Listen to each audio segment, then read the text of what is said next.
ഹരേ കൃഷ്ണ. ശ്രീരാമൻ്റെ ജന്മദിനം ആഘോഷിക്കുന്ന ഒരു ഉത്സവമാണ് രാംനവമി. ചൈത്രമാസത്തിലെ ശുക്ലപക്ഷത്തിലെ 9-ാം ദിവസമാണ് ഈ ദിവസമായിട്ട് നമ്മൾ ആഘോഷിക്കാൻ പോകുന്നത്. ഇത്തവണത്തെ രാംനവമി ഏപ്രിൽ 6-ാം തീയതി ഞായറാഴ്ച ആണ് നമ്മൾ ആഘോഷിക്കുന്നത്.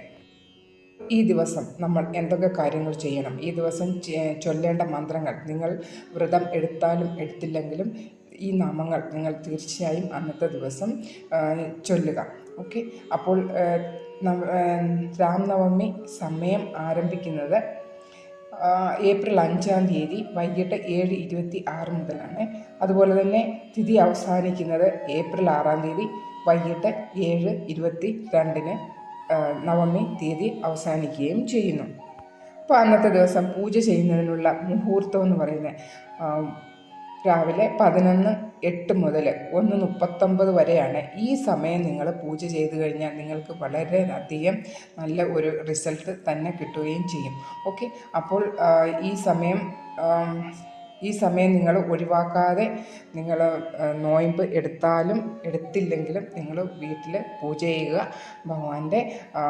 ഭഗവാന്റെ ഫോട്ടോയോ അല്ലെങ്കിൽ എന്തെങ്കിലും മൂർത്തി എന്തെങ്കിലും ആണെങ്കിൽ നിങ്ങൾ ആർത്തി ചെയ്യുക, ഭഗവാനെ നിവേദ്യം അർപ്പിക്കുക.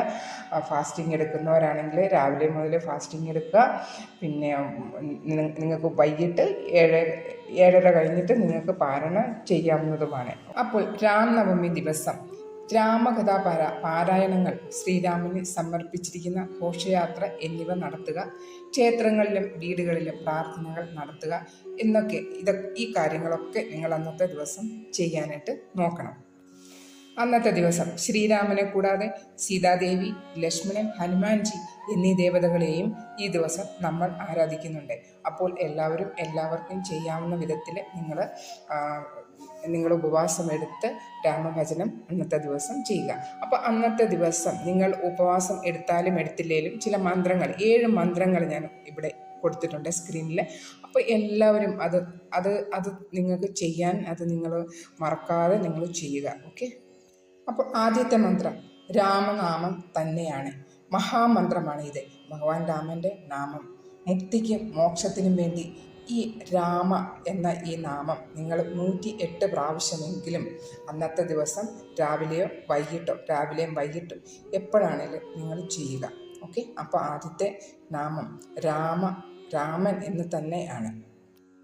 ഈ രാമനാമത്തിൽ മുഴുവൻ സൃഷ്ടി തന്നെ ഉൾക്കൊള്ളുന്നു എന്നാണ് നമ്മൾ വിശ്വസിക്കുന്നത്. ഈ നാമം ഒരു ഔഷധം തന്നെയാണ്. ശരീരത്തിനും മനസ്സിനും കുളിർമ നൽകുന്ന അത്ഭുതമായ മന്ത്രം. അതുകൊണ്ട്